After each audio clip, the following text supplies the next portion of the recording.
And hello again, everyone. Good morning here from sunny California. It's about 5 minutes past 11 on Saturday morning. Thank you, everyone, for joining us for this presentation on the use of electrical stimulation and SCI to maintain and improve range of motion and strength. You are in for a special treat. Our presenter, Jennifer Kapetanic, has pulled out all the stops and putting together an incredible presentation that I know you're all going to enjoy. So a few sort of housekeeping items. As usual, everyone has been muted in order to eliminate any background distractions. And if you need to ask any questions, and we will have about 10 minutes or so towards the end of the presentation for such opportunities to ask Jennifer questions. I'm going to ask you to use your chat feature on your screen to pose questions to myself, and I'll ask Jennifer during our Q&A session. As usual, these presentations are part of NorCal SCI Presents Virtual as a New Reality series, made possible through a generous grant from the Christopher and Dana Reeve Foundation. The second thing that I want to share is that, as usual, we record all of our presentations, and everyone who has registered for them will receive an email with a link to the recording tomorrow morning. So if you need to jump off the presentation at any point, don't worry about missing out on anything. You'll get full access to the recording tomorrow. And that's about it. So without further ado, let me go ahead and introduce Jennifer so that she could get started. She received her doctorate in physical therapy from Chapman University in 2008 and has 12 years of experience as a physical therapist. For the last 5 years, she has been part of the therapy team at the Spinal Cord Injury Rehabilitation Unit at Santa Clara Valley Medical Center in San Jose, one of the top SCI rehab hospitals in the US.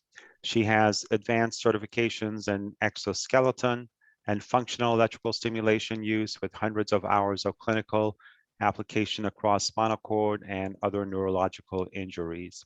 And her clinical skills have been developed across many areas of PT, including acute care, cardiac rehabilitation, orthopedics, and of course, most recently, spinal cord injuries. So without further ado, love to bring back Jennifer again. Welcome, Jennifer. Good morning. Thank you. I appreciate it. Thanks for being with us today, everyone. I have a PowerPoint presentation for you today. There's a lot of videos embedded in it because that's one of the best ways to kind of show you how this works. I know one question I'm going to get right away is, what electrical stimulation unit am I using in the video? So before I even start the presentation, I'm going to hold up this tiny little unit here. This is the one that I'm using in my presentation. So the majority of the videos that you see are coming from this unit. A few of the videos are coming from another unit, but this is it. So $65 on Amazon. Jennifer, okay. What's the brand on that one in particular? So this one is Balego, BALEGO NMES. It's $65 on Amazon. And I know that's going to be a question. So I just wanted to get that out of the way before I started. And that is an NMES unit, right? This is an NMES unit. Yeah. So it looks a lot like a TENS unit that we talked about in the last presentation, but this one says NMES on it, which has different functions that we'll talk about today. Okay. So now let's start. Oops. Begin. Let's not start from the end. Let's start from the beginning. Okay, so this morning I am going to talk with you about using NMES, which is Neuromuscular Electrical Stimulation, to improve or maintain range of motion and strength. So a quick kind of overview of what we're going to be talking about. We're going to review the changes that occur in range of motion and strength after spinal cord injury. I'll talk about NMES devices and the specific settings. I will talk about the use of the device and the goals. I will talk about tips to maximize the outcomes, and then I'll go through different aspects of how to use the NMES to improve the range of motion and the strength.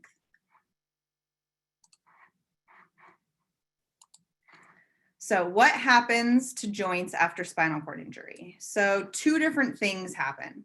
Sometimes joints become loose, and sometimes joints become stiff or contracted, and it definitely depends. And you can be the same individual and have a loose joint in one area and a stiff joint in another area. So joints become loose because there's significant muscle weakness, which leads to instability. So these are really common at the shoulder and the hip for the most part. The first picture that you see there is that person's fingers are where the arm bone should be, but it's actually fallen out of the socket because the muscles aren't there to keep it in anymore. Joints can also become stiff or contracted, which you see in the second picture. And this is due to changes in tone or muscle length. And this is very common at the wrist, elbow, knee, and ankle. But again, it can happen in many different areas. So what happens to the muscles after spinal cord injury? So the strength of the muscle can be altered. You can have complete paralysis, which is the inability to use the muscle at all. Or you can have partial paralysis, which means you have some ability to contract the muscle, but it's not contracting, it's not fully strong, you can't get what you used to out of it. The length of the muscles can also be altered. Sometimes muscles get stretched out and sometimes they become shortened. So a stretched out muscle a lot of times can happen when one muscle is strong on one side of the body, but the counter muscle isn't strong, so that may stretch, or they become shortened because that muscle doesn't work anymore and you start to get a contracture. So what device is best to kind of target this range of motion and strength when we're looking at, improving or maintaining what you have currently? It's definitely a neuromuscular electrical stimulation unit, so NMES. And what it does is it sends a deep electrical impulse through the skin, and it targets the motor nerve to cause the muscle contraction. So in my previous talk, I talked about a TENS unit, and its responsibility is to target a sensory nerve, which allows us to feel things. The NMES unit that we're talking about today actually sends signals to the motor nerve, and that motor nerve is what causes the muscles to contract. So repetitive muscle contractions cause micro tearing in the muscle, and that leads actually to growth, or the medical term hypertrophy of the muscle. And that muscle growth can positively affect joint stability and range of motion. So research shows that by using an NMES unit and causing that strengthening, that micro tearing in the muscle belly, we can in fact improve or maintain joint stability and range of motion. So I kind of want to discuss very quickly the goals in terms of using NMES. I have goals for complete muscle paralysis and incomplete muscle paralysis. And this is really important because I don't want you to come away thinking that if you put an NMES unit on a muscle that is completely paralyzed, that muscle is going to start to work again, because that is not the case. But if a muscle is completely paralyzed, there are still actually benefits of using an NMES unit on a muscle like that. So goals for complete muscle paralysis. So if you cannot use a muscle at all, why would we put stimulation on it? You can maintain the muscle bulk. So even though that muscle isn't working, if you're using the stimulation on that muscle, you're still getting the micro tearing in that muscle belly, and you still can get kind of that muscle growth and maintain kind of the girth of the muscle without it even functioning. So why is this important? Well, it improves your skin integrity, over bony areas of your body. If the muscle starts to waste away and you're sitting on your butt bones all day long, that skin starts to break down. But if you can stimulate the glute muscle, which is around the bony area, sometimes the skin doesn't break down as quickly. Maintaining muscle bulk can improve your posture. It can help with seating positioning in your wheelchair. It can help with positioning in bed. It can also improve local blood circulation. So local is the key word here.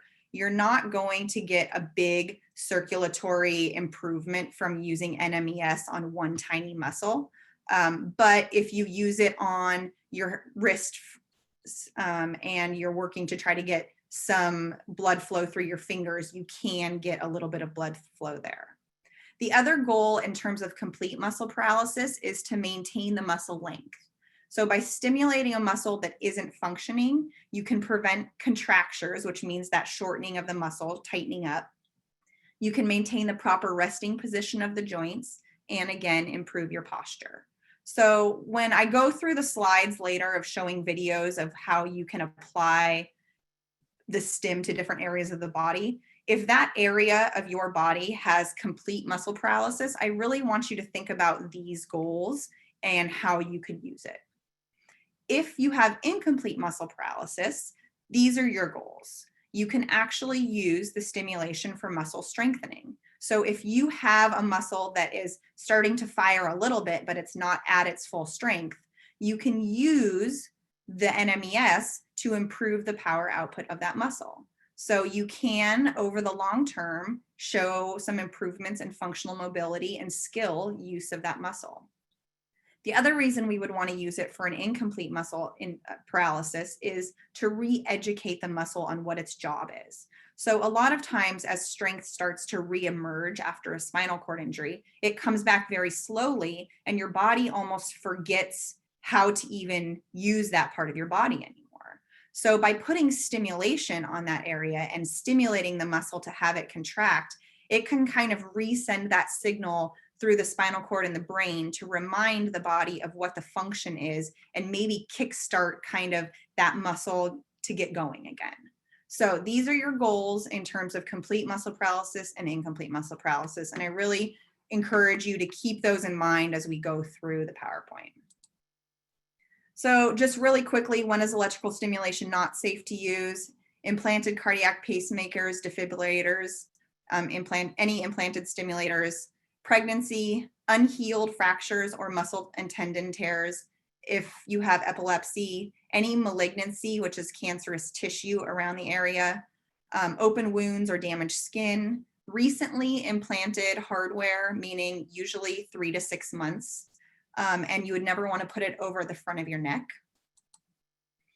If you have any of these conditions, you would definitely want to consult a physician prior to use. So severe spasticity, heterotrophic ossification, which is that extra bone growth that happens a lot of times after a usually traumatic spinal cord injury. A lot of times it happens in the hip. Severe osteoporosis or that bone weakening, severe joint contractures, cardiac or respiratory instability or disease. And then if you have a current active infection like a UTI or a respiratory infection, you would want to make sure. So what should I look for when buying an NMES unit? So the NMES unit that I held up for you guys was, again, less than $70 on Amazon. You'll find them anywhere from $40 to $800. So what I'm going to kind of show you here is what to look out for on the unit, and more money doesn't always equal a better piece of equipment. So the number of channels on the unit, most units have 2 channels. And what that means is it will have 2 cords coming off of it, and you can stimulate 2 muscle groups at a time. So I could stimulate my bicep and my tricep at the same time, or I could stimulate the front of my shin and my calf at the same time. Some units have up to 4 channels. Some units have 1 channel. So again, usually you're going to find 2 channels. That's usually what I would recommend. You're going to find modes within the NMES unit, and these kind of go along with the number of channels that you have. So you're going to have a constant, a synchronous, or an alternate mode. And the constant mode would mean that 2 channels are coming on at the same exact time. And so I'll have a video of that later. So if I'm stimulating 2 muscles, those muscle groups are going to be stimulated at the same time. And it's going to be continuous. So it's just going to be a constant stimulation, meaning that it's not going to go on or off. It's just going to stay on. Whereas synchronous, both channels are stimulated at the same time, but they're going to go on and off. So you're not going to have a constant contraction of the muscle. Maybe it'll be stimulated for 10 seconds and then it will go off for 10 seconds. The alternate means that you're going to have one muscle stimulated, and then when that one's done, the second muscle is going to turn on. So sometimes it's called reciprocal. So if I'm stimulating the bicep and tricep, the bicep will be stimulated for 10 seconds. When that goes off, then the tricep will be stimulated. And so again, in the videos that I have, I will kind of give you ideas of why you would want to use any of those modes. So what other kind of parameters should you look for when buying an NMES? There's a bunch of them right here. I put them into a chart, but I have slides coming up that actually have videos of showing how changing these parameters changes the contraction of the muscle. So I'm actually going to kind of go past this slide and bring you straight to the videos, because I think it's definitely going to give you a better idea in terms of what they do. So tips for improving muscle contractions. So frequency is one of kind of the settings on the NMES that you can change, and it's the number of electrical impulses per second. So I have two videos here right now, and one of them is at a 50 frequency and one of them is at a 10. So with an increased frequency, you get a smooth muscle contraction, but there's a shorter time until fatigue. So the muscle's gonna fatigue out, it's gonna get tired faster, but it's also a lot more comfortable. So if I play this for you, sometimes these videos, it's a pretty subtle movement, so you'll have to kind of watch, and I can play them a few times if you have questions. But if you watch this video right here, you can see the muscle contract and then relax. And so it's a pretty smooth movement. It contracts and then it relaxes. With a decreased frequency, there's more of a jerky movement involved in the contraction, but there's also a longer time till fatigue. So the muscle won't get tired as quickly, but it's also more uncomfortable. So this is my leg right now. I have full sensation. I can tell you that this didn't feel good. If your sensation is impaired in the muscle that you're stimulating, you can decrease the frequency. So here, it's hard to see, but you can see if you look at kind of the top of the thigh up here, when it contracts, it kind of has a little bit of a shake, versus up here, it was more smoother of a contraction. So again, if you play around with it on yourself, you'll feel it a lot more, but that's how changing frequency can kind of change the contraction. So again, just think about the words over here, if you increase the frequency or decrease the frequency. So changing the pulse width can also alter your contraction. The pulse width is the length of time a single electrical impulse is active within the body. So an increased pulse width would give a stronger muscle contraction, but it's more uncomfortable. And if I decrease the pulse width, it's going to give me a weaker muscle contraction, but it's a lot more comfortable.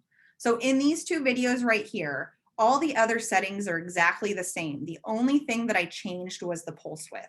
So I want you to watch at a larger pulse width.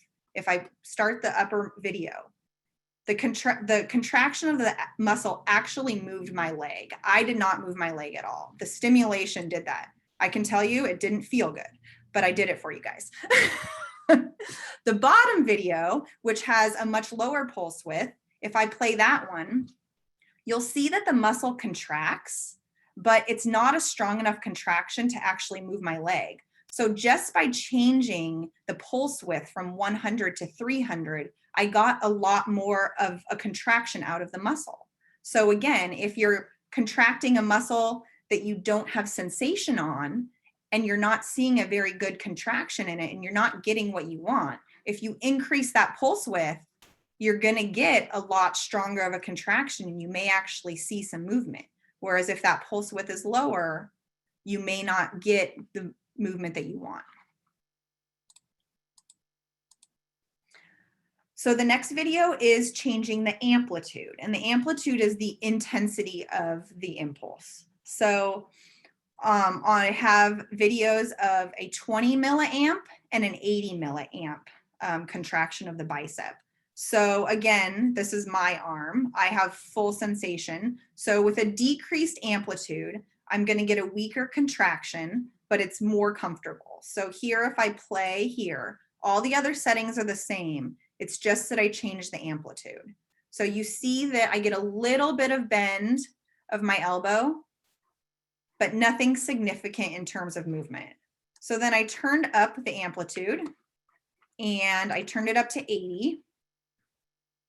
And what you'll see here is I actually get a full contraction of my bicep. So my arm comes all the way up. Again, that's not me doing the movement. That's fully the electrical stim moving my arm. So from 20 to 80 milliamps, you see a significant change in how the muscle contracts. I can tell you with full sensation, 80 milliamps on my bicep does not feel good. I turned the volume down because I actually screamed. But again, just by changing the milliamps, you can really change the contraction that you're getting. So something else, another setting that's on your device that is really important is the ramp up and the ramp down time. So this is the time that it takes to achieve the maximum intensity. So on the last video, you saw 20 milliamps and 80 milliamps of power going into my bicep. A ramp time allows kind of a smoother transition from rest to that maximum stimulation. So if I have 80 milliamps and I don't have a ramp at all, it's just going to throw 80 milliamps of power into my muscle. And so it hurts.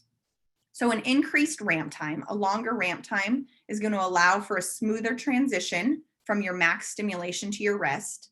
And it's also a lot better to use the ramp when you have high tone or spasticity, because it allows kind of that spastic or high tone muscle to relax a little bit before you fully contract it. If you have a short ramp time, there's a more drastic transition from the max stimulation to the rest. So on the top here, here's the long ramp. So if I play this, what you'll see is the muscle starts to contract and my hand comes up and it stays up and then it slowly comes down. So I think it was on for like 8 seconds, but half of the time was spent ramping up and down. So it was a smooth contraction and everything didn't just power on all at once. So it powered up and then it powered down.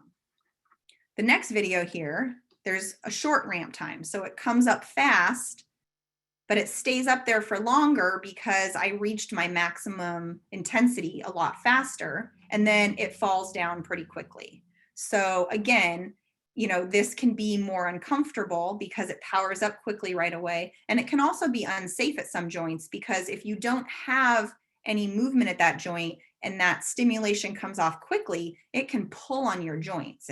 You can see that my wrist kind of falls down quickly. So a longer ramp time is usually beneficial. I would say there's very few instances when you would do a short ramp.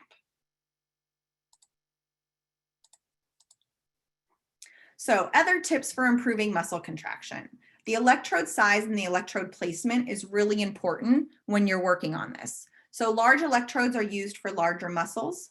They allow for improved stimulation distribution over the skin and muscle area.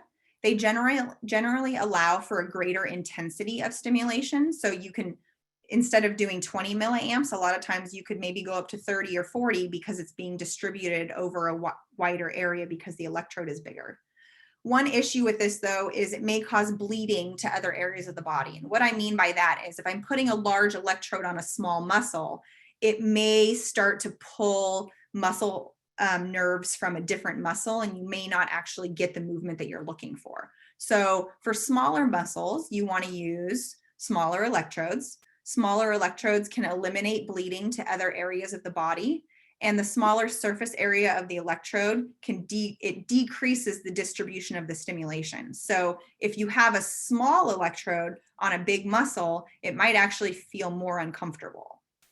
So I have some videos. Oh, sorry, not yet. Electrode safety. You can reuse electrodes over and over again. You just want to make sure that you're replacing the electrodes if they no longer stick, if they become discolored, or if there's visible damage evident on the electrode. Most units come with electrodes, but you'll definitely have to purchase more. So here I have electrodes on the front of my shin. So this is the muscle that brings your toes up. On one video, I have 2 by 3.5 on my leg. And on this video, I have a 2 by 2 electrode. So everything is exactly the same on here. I just changed the electrode size. So with big electrodes, you can see that my foot moves through a pretty good range of motion in terms of getting that dorsiflexion or that foot up. With the smaller electrode, because it's not being dispersed as much throughout the muscle, I get much smaller of a contraction. So again, every setting is still the same here. All those settings that I just talked about didn't change. I just changed the electrode size, and you can see that the significant difference in the two contractions. The other thing that you want to think about is the placement of the electrodes. So if I'm looking for wrist extension, in the first video here, the electrodes are a little further over towards my pinky side. So when I turn the stim on, I get extension, but I also get what's called supination, is that hand turning up. So what I did is I pulled the electrodes a little more over towards my thumb. And when I play this one, you see that I get wrist extension. I don't get that supination.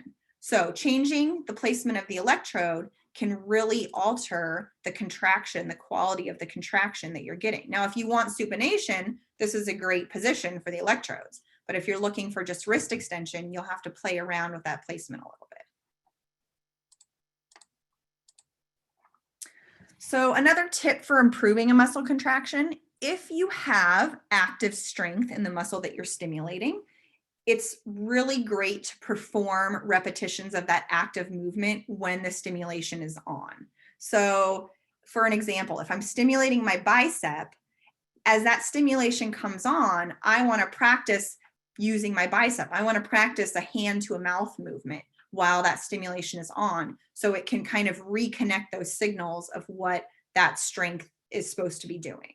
Again, if I'm stimulating my wrist extensors, I can practice my tenodesis grip during the on time to really get that wrist extension. So if you have the ability to use active movement, I highly recommend incorporating active movement in with the stimulation. All right, so now what I'm going to do is I'm going to go through some different areas of the body that I think are pretty relevant for people in terms of where you would use stimulation. My model here is a incomplete quad, so she has some function in some of these muscles, but some of them are completely paralyzed. So what we're doing here is we're stimulating her shoulder blade. A lot of times after spinal cord injury, your posture changes significantly and your shoulder blades wing, meaning they kind of fall apart. They come away from the midline and they're kind of out on the outer parts of your body. So why would we want to stimulate the shoulder blade? It can help to improve our posture and the resting position of our shoulder blade. It can absolutely increase the shoulder stability and provide a strong base for arm movement and use. It can also improve the ease and efficiency of breathing, because where our shoulder blades lie is on our rib cage. So if they're not in a good position, we can absolutely alter the way that we breathe, and it can decrease neck and shoulder pain. So with all of these here, you can, anybody at any level can benefit from stimulation to their shoulder blade. So it's a really small movement that you're going to see. You can see that her shoulder blade is kind of winging out here right now. Here's the tip of her shoulder blade. As I play this, what you're going to see is that this inside border starts to pull in towards the middle of her spine. And so it holds there. And then when the stimulation goes off, it falls back out to the side again. So the stimulation is really pulling that shoulder blade in towards the middle of the spine and putting it at a better resting position for her to kind of use her arm appropriately. So that's stimulating the shoulder blade. The next one, this isn't a video because her shoulder is nice and stable in her socket, but a lot of people with higher level injuries, usually that are more complete in terms of cervical injuries, what you start to see is that arm bone fall out of the socket of the shoulder. And so you get kind of in the earlier picture that there was 2-finger kind of distance between where the bone should be and then where it actually was. So stimulation to the shoulder can improve that shoulder stability. It can decrease the subluxation or dislocation. Again, it can provide a strong base for arm movement and use, which can improve independence with ADLs, especially feeding, grooming, IDLs that are really important to kind of gain as much independence as possible. And then also, if you have any shoulder subluxation, a lot of times it causes a lot of pain. So this can help to decrease the shoulder and arm pain. So I took a picture of where you would place the electrodes. to do this stimulation. I tried getting a video on her, but because her arm is nice and stable in the socket, it didn't really show anything. This electrode could move up just a little bit if there's a lot more instability at the shoulder, but this again will allow, it'll kind of pull that arm back up into the socket and decrease any of that subluxation that would be happening. So stimulation to the bicep, a common muscle again needed to improve independence. A lot of times in the higher level quad injuries at C4, C5, even if you're getting down to C6 and C7, you have strength at the bicep, but maybe it's not full. So using some stim along with the movement that you have can be very beneficial.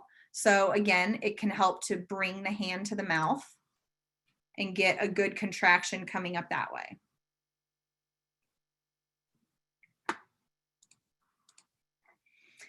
Stimulation to the tricep. So a lot of times in higher level injuries, especially, the bicep is a lot stronger than the tricep is. So what happens is if that bicep is always firing, you do start to get some bicep contractures or some shortening, and you get some tightness in your elbow. So a lot of times, if you can strengthen the tricep or actually actively engage the tricep, you can decrease the likelihood for elbow contractures.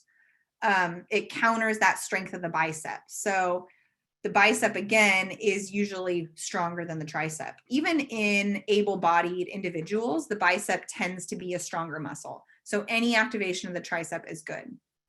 The tricep is super important for a lot of activities that you do in a lot of independence. So if you have some strength in the tricep, but it's not full, using the stim can really help provide strength for transfers, for ADLs. It makes wheelchair propulsion so much easier. So here is a video. Again, it's pretty subtle, but I want you to watch kind of the movement of her elbow and the tightening of the tricep muscle here where the electrodes are.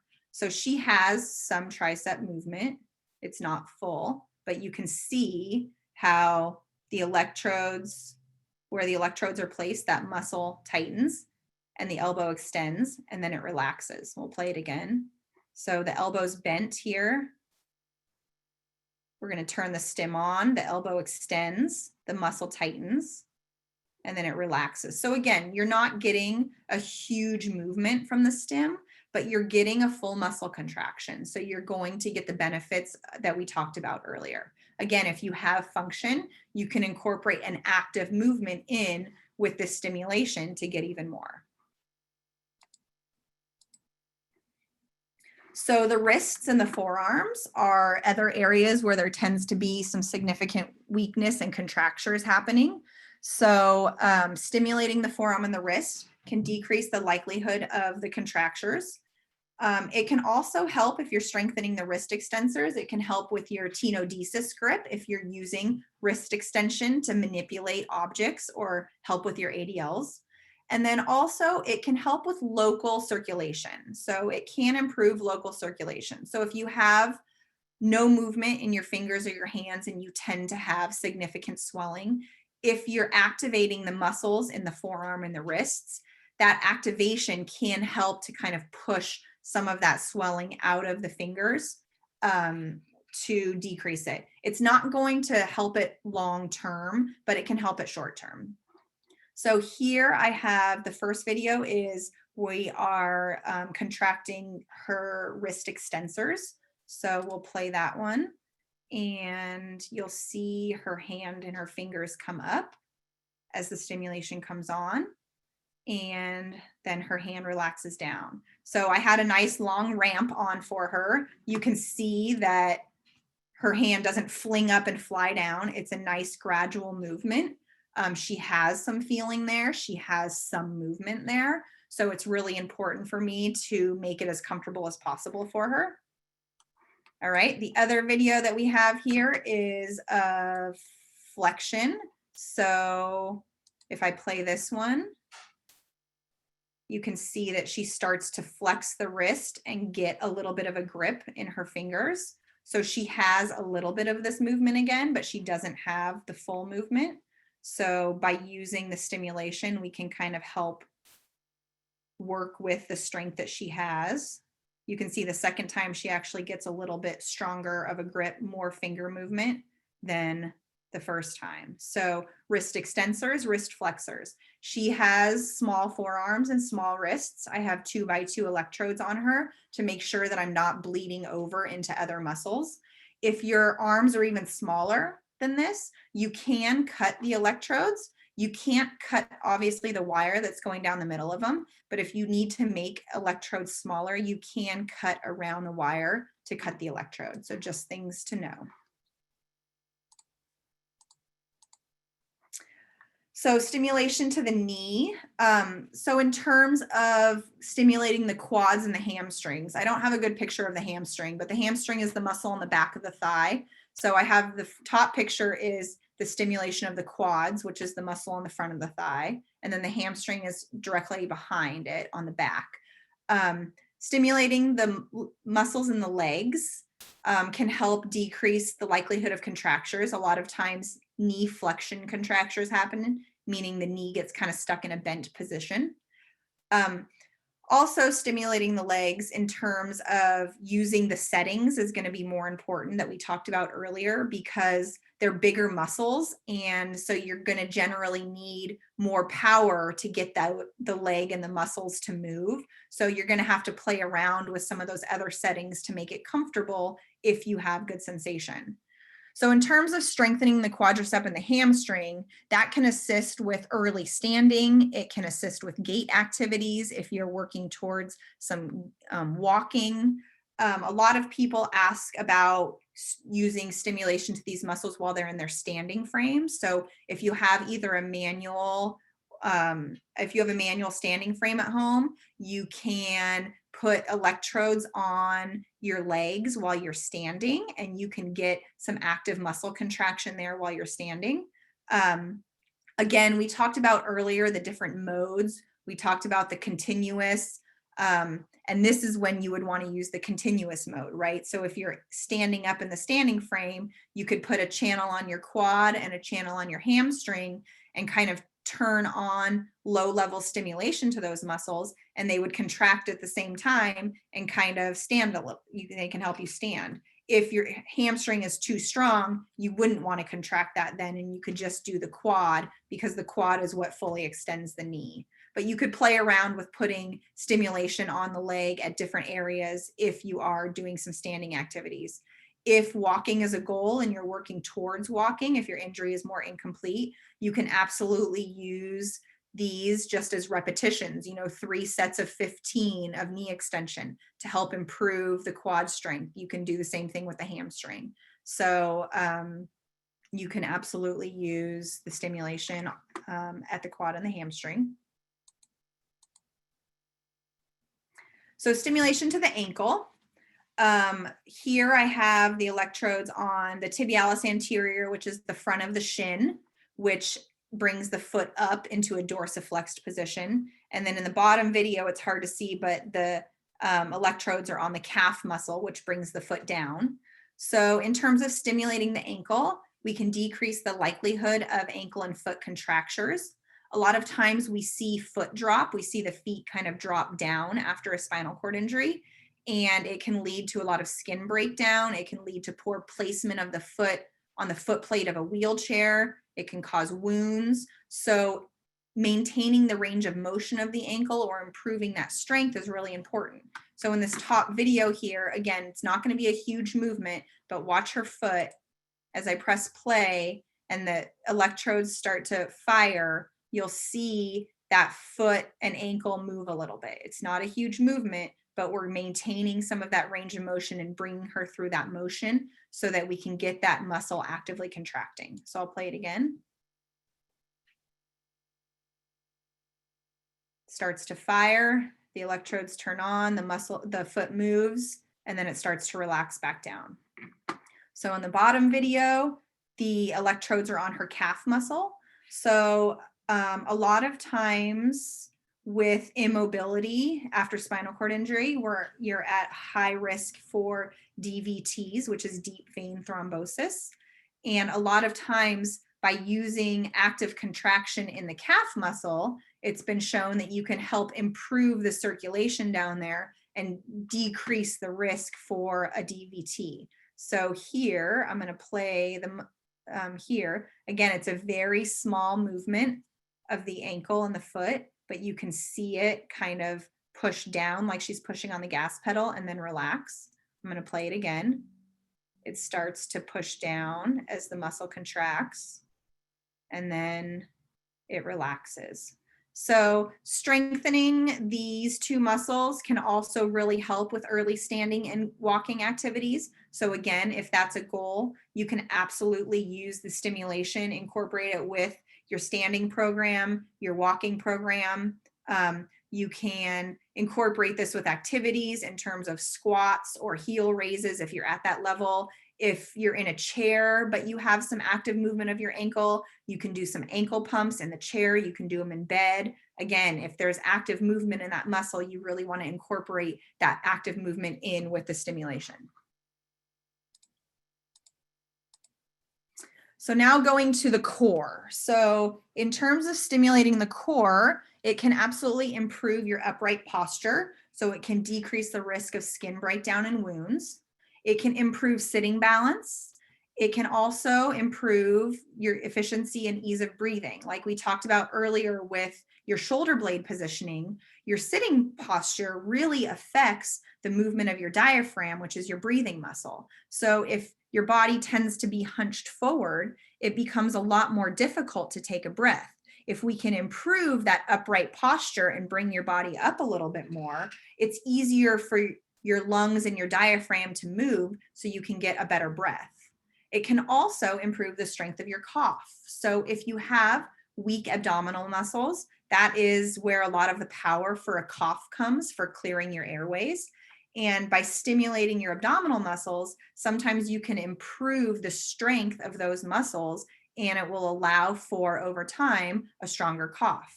Again, if you're thinking about doing an active exercise while you're stimulating your core, you could practice your cough while you're stimulating your ab muscles, and that can really help with some clearance. So these first two are just pictures of the positioning of the electrodes. So the top picture is 2 electrodes on her back, and then the bottom picture is the electrodes over her abdominal muscles. We had enough channels using one of these units to actually stimulate both at the same time. We could do her back and her abs. So this is a sideways view of kind of her posture. And then you can see it's very subtle again, but as the stim turns on, she gets a little more upright.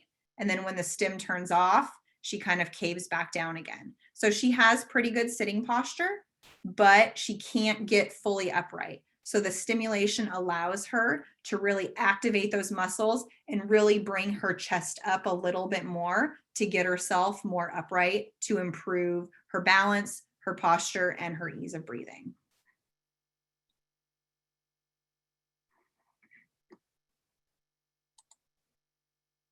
Let's see, I'm going to play it one more time. There it goes. It's on. She comes up. And then when it comes off, she kind of starts to come forward. She assumes her normal sitting posture. All right. So in summary, we went through range of motion and strength can be absolutely impaired after spinal cord injury. An NMES unit can assist with maintaining or improving the range of motion or strength when it's used regularly. And when I say used regularly, people always ask me, how often should I use this? It's like working out. You don't want to do it too often because the muscle needs a break. But if you want any carryover in terms of strength or mobility, you do have to use it regularly. So a lot of times what I tell people is you kind of have to play around with it. It is definitely individual. I can't tell everybody 3 sets of 15 every single day on your muscles. You have to start slow and maybe do, 2 or 3 sets of 10, maybe see how it feels. And if it feels good, then the next day you can do a little bit more. You can maybe start to move from, the time on being longer in terms of keeping the muscle contracted for a little bit longer, depending on what your goals are. I walked you through kind of changing the settings on the unit. and the electrode size and placement, and how you can improve your outcomes with small changes in some of those settings and electrode placements. And then I chose a few areas of the body where NMES can be used on the upper and lower extremities, as well as the core. You really can use it anywhere except on the front of your neck. And you can strengthen any muscle in the body using it. You just have to make sure that your electrode placement is appropriate. All right. That's what I have for you. Wow. And in case if you're wondering who that adorable young lady is, that is not Jennifer. No. That is Jennifer's daughter, who's 4 months old. The adorable beanie on her. All right. Well, get ready, Jennifer. Yeah, drink up because we have a ton of questions. That's so great. First question, anything in particular to help with shoulder and elbow range of motion? Yeah. So shoulder and elbow range of motion, you're going to definitely look back in the video at the shoulder blade, the shoulder location ones, and then the bicep and tricep. So in terms of, really keeping the range of motion there, you want to make sure that all of the muscles surrounding those joints can be contracted. So if you have contractures, so say you have a bent elbow here because your bicep is stronger, you may not necessarily want to stimulate the bicep. You would want to stimulate the tricep, which kind of counters that bicep. So if you're ever thinking about how to improve range of motion, you're thinking about stimulating the muscles surrounding the joint. And if one of those muscles is tight or stiff, you're thinking about stimulating the muscle that does the opposite of that muscle to relax the joint out. Okay.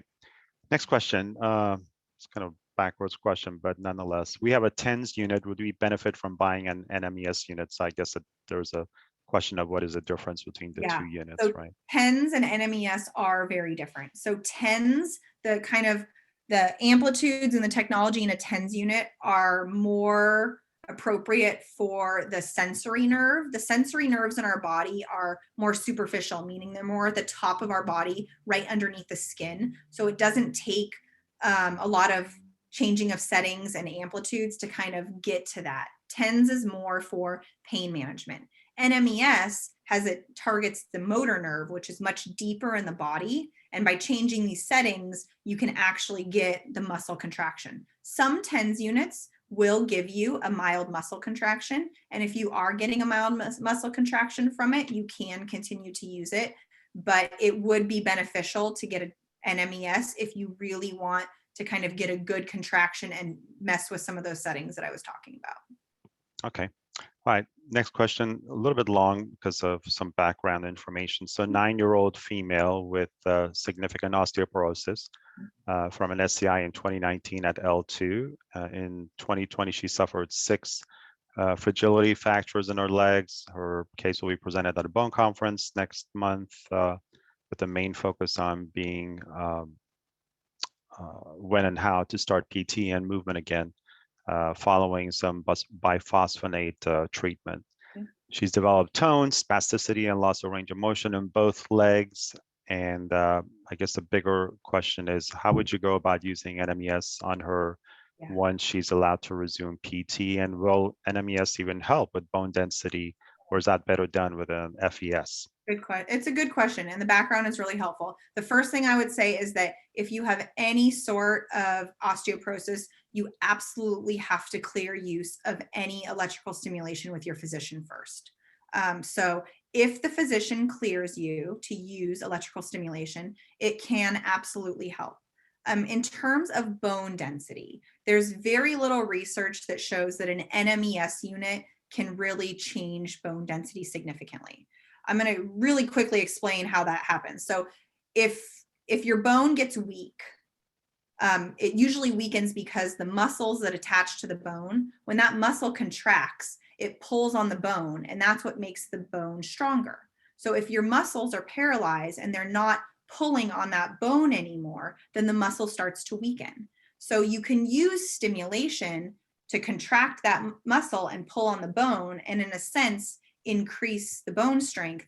But with a small unit, with only doing, 20, 30 repetitions, you're not going to see bone density improvements. With functional electrical stimulation, which I'm going to be talking about in my next presentation, there is research that shows that bone density can improve with functional electrical stimulation use, because you're getting a lot more stimulation over a period of time than just 20 or 30 contractions. So to answer the question, you're not going to necessarily improve the bone density with NMES. You may improve some of the muscle tone, and there are a lot of those other benefits that we talked about, but bone density isn't going to be significant.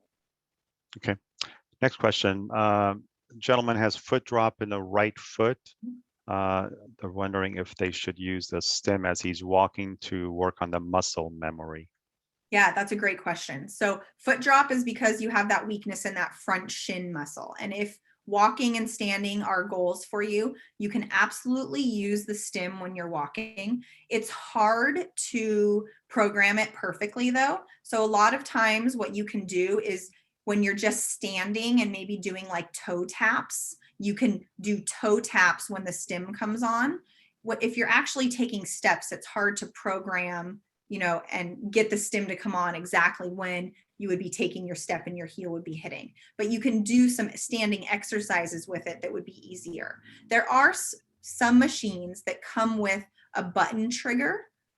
They're much more expensive, but you can, if you purchase one of those, when you push the button or when somebody pushes the button, it can trigger the stim to come on so that they can kind of balance it with when you're taking your step. So if you're really interested in using it in a walking way, you would want to look for something that has a trigger. All right. Former patient of yours, Ron Stone. Hi, Ron. He has a problem with his wrist, wondering if this would help with the strength and movement. Yes, as long as there's no significant new plates or screws or anything in the wrist, you can absolutely use the stimulation over the muscles to improve the range of motion and the strength. If you haven't been using stim or you haven't had movement for a long period of time, you are going to have to slowly build it up and you're not going to see results instantaneously. I want to make that really clear for everybody. So if it's more of a chronic issue and you do it 3 times and you're like, I didn't see anything. Well, you're not going to see anything. It's definitely one of those things, like if I go to the gym and I'm like, oh, I did 10 bicep curls, why aren't my biceps bigger? It's the same thing, right? So it definitely takes time, but with chronic injuries and with weakness that has been there for a long time, you can slowly build up the strength and improve some range of motion to improve it. Great. I know you answered this question. It's about how long and how often, but I guess maybe the question should really be, how would you know when your muscles have been fatigued and you should stop? That's a great question. So when you're putting the stimulation on an area of your body, so let's say I have it on my bicep and I have it at 80 milliamps. In the video, you could see that I got almost a full range of motion of my bicep. But maybe after 10 repetitions, you're not going to see that full movement anymore. And what that means is that the muscle is fatiguing and maybe I need to stop and take a break. So just like when you're doing, before injury, able-bodied regular exercises, if you're doing bicep curls and it's starting to get a lot harder to get that dumbbell up, then you know that the muscle's tired. So with stimulation, what you're looking for is kind of that movement and contraction. So if at first you saw a really strong contraction of the muscle, but on the 6th and 7th rep, you're really just seeing this, then maybe it's time to stop and take a break. And then if you're doing that consistently over a few days, maybe a week later, you can do more repetitions. You just have to build up kind of the endurance of the muscle. Okay. Next question, they were asking about the placement of pads for hamstring. Any idea where, or are there any videos that you would recommend, Yeah. any sites? So let's see. I don't think I can get to my legs. So honestly, in terms of hamstring, if you're laying on your stomach or you're laying on your side, and you're going to go about 2 fingers up from your knee. So above, it's the muscle on the back of your thigh, right? So you're going to go a few fingers up from your knee and you're going to place a pad. And then you're going to do like 2 or 3 fingers between that pad and place your next pad. So it's pretty much exactly like the quadricep placement that I had, kind of one on top of the other, except on the back of your leg. Okay, great. Next question, in terms of placement of the pads for a right foot drop. I know there was a video, you showed a couple of videos. Is that kind of pretty much Yeah, cover? so you're gonna find the shin bone, which is that, it's right on the top of the bottom part of your leg. And then if you move to the outside of it, that's where the muscle belly is of your tibialis anterior. And that's the muscle that counters the foot drop. So foot drop kind of brings the foot down here. The tibialis anterior, when it contracts, pulls the foot up this way. So you're going to find the bone, you're going to move out to the side of it. You should feel some softness. That's where that muscle is. And you'd want to place the electrodes there. Again, if the muscle is really small, you want to think about electrode size and electrode placement. Okay. This gentleman is asking, they have a combination of TENS and NMES unit, which I didn't know was even possible. They do exist, yes. All right. Please share a general description of the use for pain, so for the TENS pain reduction. Yeah, so in terms of using the TENS unit, I did a whole presentation last month on the TENS unit and how to use that for pain reduction. If you want to contact Franklin, maybe he can tell you where to get that. It's on our website, everyone. I hope you all know it. So it's not a quick answer, which is why I did an hour presentation on it. But I do recommend that if you're interested in TENS, to absolutely go back and look at that, because it is a very different use in terms of TENS versus NMES. So I do recommend going to watch me for another hour. Sorry. Okay. Yeah, a good answer. Can all these be applied for MS as well? They can be applied for MS. You have to, with MS, be careful with fatigue, right? Because it is something that happens very easily. And I would definitely want you to talk to your doctor about it to make sure that you're okay. MS, there's, times when you flare, there's times when it's more relaxed. So I would want you to have a discussion with your doctor about when the appropriate time is. But I have used electrical stimulation on plenty of patients with MS, and we've seen some great benefits from it. It just has to be used appropriately. Nice. Okay, next person has a pacemaker. Their cardiologist has told them that they could stim below the belt, just not above the belt line. Do you think it's safe given what he's told them, although he certainly does not know as much about STEM as you do? Yeah. And also he was referring to a TENS unit, not an NMES unit.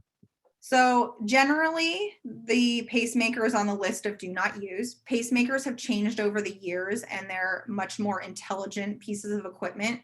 And so a lot of times the NMES and the TENS unit won't necessarily cross with the pacemaker and mess with it. So if your cardiologist says it's okay, then I'm going to say that you follow what he says. I would absolutely say you would never want to put NMES anywhere around the site of a pacemaker. I think his below the belt presentation is, a much safer way to do it. I think it's appropriate. But in terms of thinking about stimming the shoulder or the shoulder blade when you have a pacemaker, it's very close. Those wires, those signals can get crossed, and you definitely don't want to mess with it.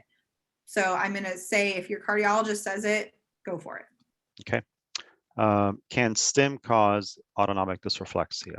Absolutely. Yes, it can. So you do have to be careful with autonomic dysreflexia and STIM. If you have no sensation at all, you can turn these levels up high. But if you're turning them up high and you can't feel it, then your body can react. And usually the reaction is autonomic dysreflexia. And to this question specifically, this is my fourth presentation. In my second presentation, I think I talked about a lot of overviews of electrical stimulation. And if you go back to that one, we definitely spoke about autonomic dysreflexia. I probably should bring it into all of these too. But it can trigger AD. So you do have to be careful. And somebody who has good sensation, usually it's less likely to trigger AD because you're not going to turn the stim levels up so high. But in complete paralysis, if you're turning it up to 80 milliamps, it could trigger you. So you do have to be careful. You can change the settings though sometimes. So if you have one episode of AD, don't think that, okay, I can't use NMES ever again. I use it on a ton of my patients who are at risk for AD. I have caused a lot of AD, but then I've gone back to those same individuals and used it again. I just have to change some settings to make sure it's safe. So if it's causing AD every single time, I would say you probably want to talk to a physical therapist or somebody who has a decent amount of knowledge on how you can alter the settings to get benefit from it without throwing yourself into AD. Okay. And also, folks, just as a point of reminder, on our website under the video section, there's a virtual video library. We have recorded every single presentation, including now this is her fourth one. So they're all available for you. You just need to help yourself and sort of educate yourself on everything that Jennifer has been talking about. All right, next question. This person has contracture and osteoporosis. Would use of NMES be dangerous? So it depends the severity of the osteoporosis and the contracture. So I would say definitely talk to your physician about it and ask them if they think it's safe. If they say it's safe, then I would say it's absolutely appropriate to gradually start to use the electrical stimulation over those areas. But I would, everybody's osteoporosis and contractures are different. So without seeing it and feeling it and knowing it, I can't tell you yes or no, but you can absolutely use NMES safely with osteoporosis and contractures if it's been cleared by your doctor and you're using the settings appropriately. Right. This next question, they're trying to find out who's the best person to help with sort of E-stim. Is it a PT, OT, or some other sort of professional, such as a kinesiologist? I guess in their area, it's kind of hard to find someone who knows much about this concept. So what are your thoughts on that? So I would say that physical therapists generally have the most education in terms of electrical stimulation. What I can tell you though is that depending on what area of PT they work in, it's really different, right? So I work in a neuro setting, and the way that I use stimulation for my patients and my clients is very different than if I worked in an orthopedic setting where I had an athlete who, sprained their ankle or broke their leg or something like that. So you're definitely looking for a PT because they have the most knowledge, but also if you could find a PT who has a good history with neurologic injury, they're the ones that can really point you in the right direction in terms on how to use it. Okay. This next question, they're asking for a sneak preview of your next presentation. They're saying, is the NMES unit similar to FES? Of course not, but give everyone the benefit of a sneak preview of FES. So the FES it uses the same technology as NMES, but it's a lot stronger and it uses it within a functional movement. So by that, I mean either on an arm bike or on a leg bike or on a glider, or it's incorporating the electrode placement and the stimulation with a functional task. So it's me riding a bicycle for 25 minutes with the stimulation powering that bicycle. So I'm using stimulation a lot more. I'm going to get different benefits out of it. And that's when I'm going to be talking about improving circulation, improving bone density, improving cardiovascular fitness, things like that, because that's what that can really target if you're using the FES over long periods of time. All right, don't give away too much. Okay. We'll keep people coming here. Are there online guides that you would recommend for placing the electrodes and NMES settings for specific therapeutic goals that you can share? So there's not necessarily, and I'm going to tell you why nobody has done it, because everybody's anatomy is different and everybody needs different settings, which is why I have a job as a physical therapist, because if it was that easy, then you guys wouldn't have to come see one of us, right? And I know it's hard to get to a PT sometimes, and I relate to that. I have a lot of patients who can come in for, a few sessions and then they can't come anymore.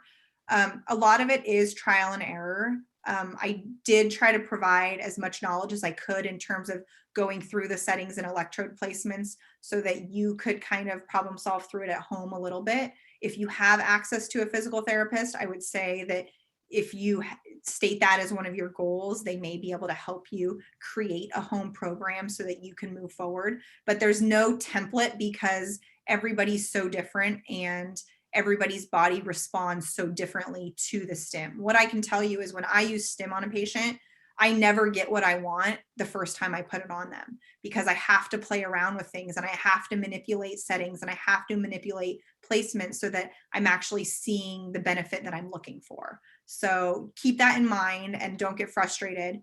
But there's a learning curve to it for sure, for you trying to do it yourself at home, but also as a therapist trying to get what I want out of it.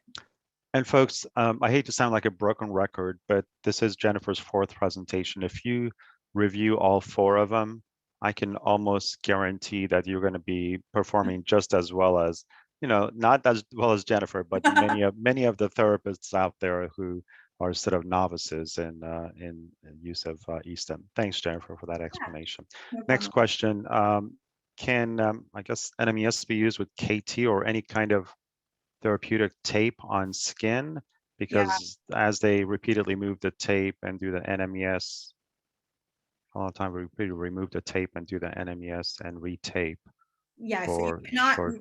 you can't stim over tape, right? So the tape has to be off. A lot of people are using tape for like shoulder stability, shoulder blade placement, things like that. The tape will hold you in position, but it's not actually strengthening the muscle, right? So if I'm using tape to hold my shoulder in the socket because I have a dislocation or a subluxation, as soon as I take that tape off, my shoulder falls out of the socket, right? So if I'm taping to keep it there, that's fine because I'm preserving my joint. I'm keeping it in a good spot.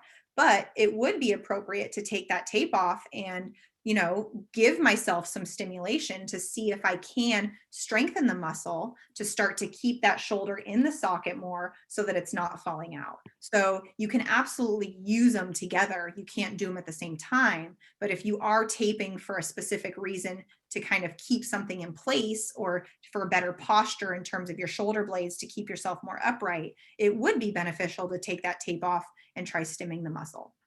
Okay.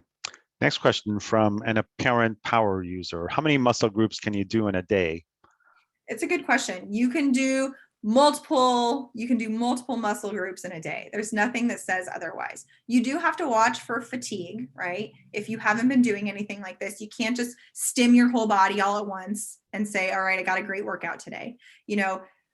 A lot of times when you go work out anyways, you don't do a full body workout, right? A lot of people say that if you're strengthening a muscle group, you need a day off to let the muscles relax, right? So I would say, if you're interested in starting to use STIM, choose 1 or 2 areas of your body and try it for a day, and then maybe try another area the next day and kind of alternate between, but don't just stim your whole body for an hour all day long and call it a day.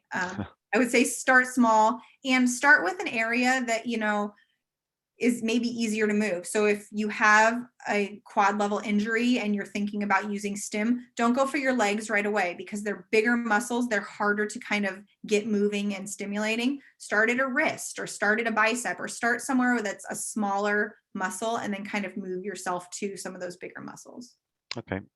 Any suggestions or tips to improve time use and intervention efficiency? Not sure. So in terms of like efficiency and using this, like I said, use it if you have active movement or if you're using a standing frame, try to use it when you're doing those things so that you're not having so many hours of your day set up for exercise, right? So if I send somebody home with a standing frame order and they get a standing frame at home and they're interested in incorporating NMES, well, they can do wrist strengthening off the front of the standing frame. They can stimulate their legs while they're standing. They can stimulate their core when they're standing. If I have somebody who's an incomplete injury, who's working on riding a stationary bicycle at home, but they also have shoulder instability, they could be stimulating their shoulder while they're riding the bicycle. If I have somebody who's working on upper extremity ADLs, like feeding, they can be stimming their shoulder blades to kind of keep their posture more upright so that their arm is in a better position. So you don't want to just use the stim if time is limited. You want to incorporate that use of the stim into tasks maybe or activities that you're already doing so that you are being more efficient. Okay. Next question. When STIM kicks in, should I be actively engaging with that muscle group? If you have Or the should I ability, just sort of leave it alone and let the STIM take over? if you have the ability to actively engage, I would absolutely want you to actively engage because you're getting kind of that extra contraction then, right? Stimulation is going to give you a certain amount of power. But if you can mix that and add the power that you already have, you're going to get even more. So you're going to work on strengthening better, but you're also going to work on reminding your body and sending that signal through your spinal cord to your brain of this is what this muscle does. So a lot of times if you have some movement, but not a ton, so say I can bring my wrist up like this, if I stim myself and do the active movement, maybe I can get to here. And then that signal travels all the way through my spinal cord to my brain to remind myself, this is what this muscle does. Come on, this is what it does. And then over time, you can get that muscle memory back again and hopefully strengthen the muscle a little bit more. I think that's huge, folks. Don't just sit there and let the stim think that stim is going to do the work. Get your mind working as well. Okay, thanks. Does it matter whether black or red lead goes? It does not. No, Okay. It doesn't matter at all. They come with 2 leads always, right? You're going to have 2 electrodes for each area that you're stimulating, but it does not matter where they go. Okay, and regarding core and back, do the leads go vertical or horizontal? So good question. If you're stimulating your core and your back, you're going to put, if I want to do the 1 lead on my right side and 1 lead on my left side, so they go vertical. Okay. Any tips on any quick screening tips of the upper motor neuron versus lower motor neuron injuries for unclear SCI injury level? Yes. So I don't remember which presentation I talked about it in. I don't know if it was my first or I think it was my first presentation. First one, yeah. Lower motor neuron injuries do not respond well to electrical stimulation. So I'm going to refer you back to the first presentation, but generally a lower motor neuron injury doesn't respond to stimulation because the nerves aren't intact and they aren't functioning. And we need those nerves intact to send the signal from the stim. Can this be used to reduce clonus?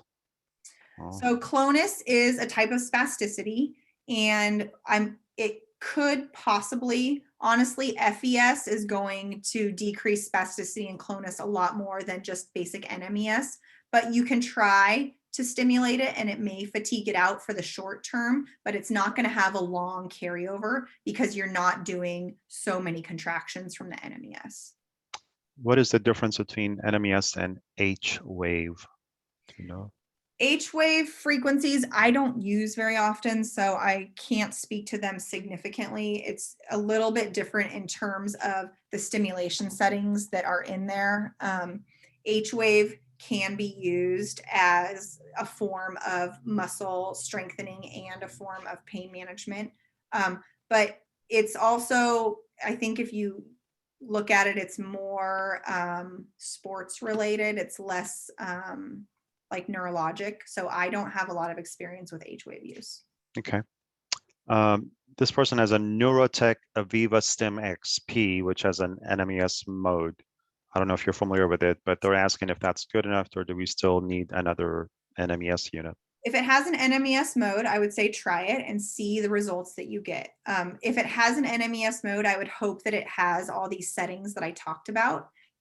If it doesn't have all these settings, then I would maybe question if it is a true NMES and maybe you should look for a second one. But if you can alter the pulse width, if you can alter the frequency, if you can change those things that I talked about, then it should probably be an appropriate piece of equipment. And for those who have a baclofen pump, does the unit affect? Is it affected by an NMES unit? Yes, so I'm going to refer you to your doctor for that. There are different types of baclofen pumps, and some physicians say there's no problem with it, and some physicians give it a hard no. So I have stimulated patients with baclofen pumps, and I have been told not to stimulate patients with baclofen pumps. So okay. Absolutely have a conversation with your doctor. All right. Person had a muscle flap done just over 2 years ago to close a coccyx pressure sore, and they're still dealing with discomfort and pain.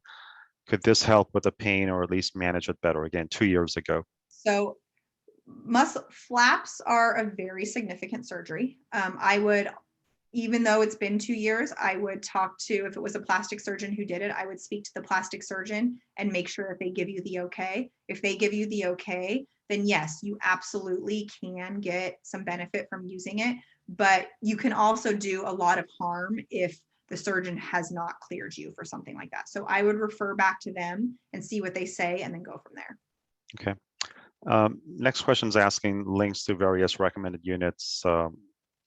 Jennifer only recommend, well, she didn't recommend, she showed at the top of the presentation the unit that she was using, which was the $65 unit on Amazon. And she also mentioned that there are units anywhere from $65 to $800. So she's not here to advocate for any particular brand or type.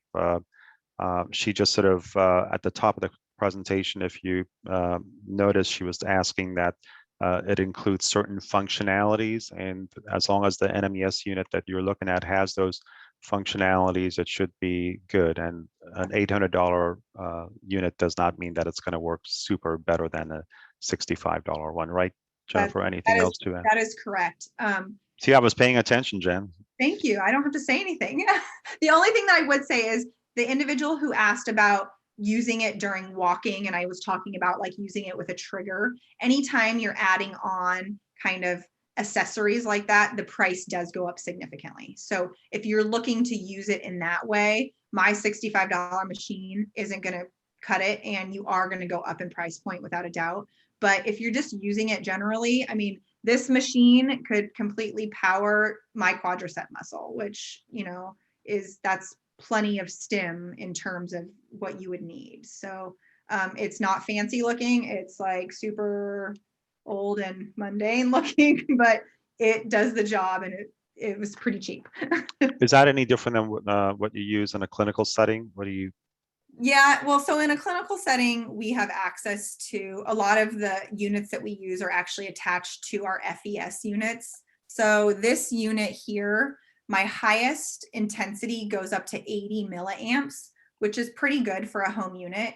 In the units that I use clinically, I have access to 140 milliamps. So I have access to a lot more stimulation. It's not safe for somebody who's not trained to have access to that. So clinically, we do use different devices. But I do also use these types of devices clinically because I don't always need that significant of settings. So are there any, to your knowledge, any NMES units that go up on the market that go up to 140, or is the max 80? Because it's not FDA approved, or it's not approved, right? So all these over the counter, they aren't FDA approved, right? They can just be sold to you if you buy them on Amazon. So there's a specific level of settings that I think they have to stay under. If once it goes above that, it becomes clinical. That's when it's not an over-the-counter piece of equipment anymore. All right. So like the FES bikes that I'm going to be talking about next time, those have the ability to go to 140, which is why you can't just go online and buy one. You have to have a referral from a physician and go through the whole process. All right, excellent. Next question, NMES doesn't usually give me movement, but yet FES does. Could that mean that I would be an incomplete versus complete since I get movement with FES? No, so FES, again, you're stimulating a lot of muscles at the same time in a functional pattern. So a lot of times you will see more movement and strengthening of the muscle through FES compared to NMES. Again, FES may be giving you 140 milliamps of power, whereas one of these devices is only giving you up to 80. So you may need that extra milliamp of intensity to actually get that muscle to contract. So NMES could still be appropriate for you. It's just not giving you everything that FES is. Okay. All right, last question. If you have an FES bike, do you still need to use NMES as well? It's a good question. So an FES bike usually stimulates the muscles on your legs, right? So if you are a quad and you need wrist or shoulder strengthening, an NMES unit would be appropriate. If you're a para who's using an FES bike for movement of the legs, but you don't have a fully innervated core, then it may be appropriate to use the NMES on your core for some back and ab strengthening.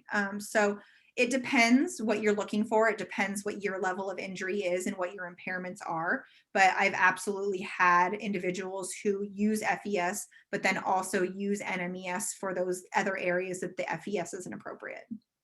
All right, one last question. They snuck it in. Sorry.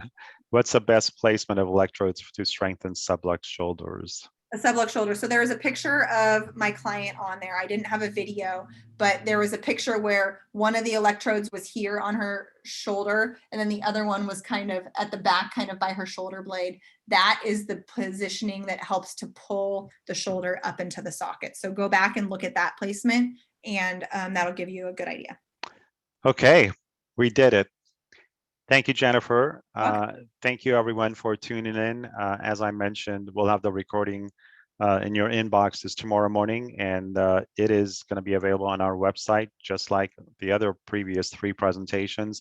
And I strongly, strongly urge you to go seek those other 3 presentations and take time. They're no more than an hour and 10 minutes each, and it really would give you a complete overview of what eSTIM is, the benefits of it, the use of TENS unit, and now NMES unit. And of course, next month, Jen is going to be talking about the granddaddy of them all, the FES bike, which unfortunately, as she's already said, you need the doctor's prescription. Not sure if most insurances probably don't cover it. And if you want to pay out of pocket, get ready to fork out several of those Benjamin Franklin. So, but nonetheless, she'll tell you all the benefits on that. Thank you, Jennifer, for this incredible presentation. Thank you all for tuning in, and have a great rest of the weekend. Take care. Thank you. Bye. Bye-bye, Jennifer.